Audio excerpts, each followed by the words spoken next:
Hi hello ನಮಸ್ಕಾರ ರೀ ಎಲ್ಲರೂ ಏನಾರ ಇಂದು ಸ್ಪೆಷಲ್ ಅದ ನೋಡಿರಿ. ನಾನು ವ್ಲಾಗ್ನಾಗ ನಿಮ್ಗೆ ಆರಾಮಿದ್ದೀರಿ ಅಂತ ಅನ್ಕೋತೀನಿ ರೀ. ನಾನು ಮುಂಜಾನೆ ರೆಡಿಯಾಗಿ ನೋಡಿರಿ ಹೊರಗಡೆ ಹೊಂಟಿದ್ದೆ ರೀ. ನೋಡಿರಿ ಅಷ್ಟೊತ್ತಿಗೆ ನಮ್ಮ ಅಕ್ಕ ಬಂದರಿ, ಅಕ್ಕನ ಮಗಳು ಬಂದರಿ. ಈಕಿ ಬಿಜಾಪುರಕ್ಕೆ ಹಾಸ್ಟೆಲ್ಗೆ ಇರ್ತಾರೆ ರೀ. ಹಿಂಗಾಗಿ ಅಕ್ಕ ತಂಗಿಯರು ಭೇಟಿ ನಡೆದದ್ದು ನೋಡಿರಿ. ಎಡ್ ಭಾರಿ ರೀ, ಸ್ಮೈಲ್ ಕೊಡ್ಲಕತ್ತಾರೆ ಅಕ್ಕ ಎಲ್ಲರೂ ಬಂದರಿ. ಭೋಗಿ ಇತ್ತಲ್ರಿ, ಹಿಂಗಾಗಿ ನಮ್ಗೊಂದು ಸ್ವಲ್ಪ ಅಡುಗೆ ಮಾಡಿ ಎಲ್ಲ ಊಟ ಮಾಡಿ ಅವರು ಸ್ಕೂಲಿಗೆ ಹೋದ್ರಿ ಡಬ್ಬಿ ಕಟ್ಕೊಂಡು.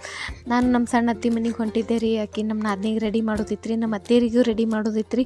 ಹಿಂಗಾಗಿ ಬಡ ಎಲ್ಲ ಕೆಲಸ ಮುಗಿಸ್ಕೊಂಡು ಬರ್ಲಿಕ್ಕೆ ಒಂದು ಸ್ವಲ್ಪ ಟೈಮೇ ಐತೆ ರೀ. ಬಟ್ ನಡೀತದಂದಿರಿ ಅವರು. ಹಿಂಗಾಗಿ ಅವ್ರ ಸ್ಕೂಲ್ನಾಗೆ ಸಂಕ್ರಾಂತಿ ಫಂಕ್ಷನ್ ಇತ್ತು ರೀ, ಅವರು ರೆಡಿ ಆಗೋದಿತ್ತು ರೀ. ನಾನು ಸಲ ವೇಟ್ ಮಾಡ್ಲಕತ್ತೀರಿ ನೋಡಿರಿ. ರೆಡಿ ಮಾಡೀನಿ ರೀ, ಅವ್ರಿಗೆ ಬನ್ ಹಾಕೀನಿ ರೀ. ತಂಗಿಗೆ ಹೇರ್ ಸ್ಟೈಲ್ ಮಾಡೀನಿ ನೋಡಿರಿ. ಹೆಂಗೆ ಅನ್ಸ್ಲಕತ್ತದ ಅಂತ ಹೇಳ್ರಿ.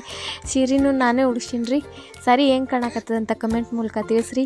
ನೋಡಿರಿ ಮಸ್ತ್ ಕಾಣಿಸ್ಲಕತ್ತೀವಿ ರೀ. ಮೇಕಪ್ ಏನು ಮಾಡಿದ್ದಿಲ್ಲ, ಬರೇ ಹೇರ್ ಸ್ಟೈಲ್ ಅಷ್ಟೇ ಮಾಡಿದ್ದೇವೆ ರೀ.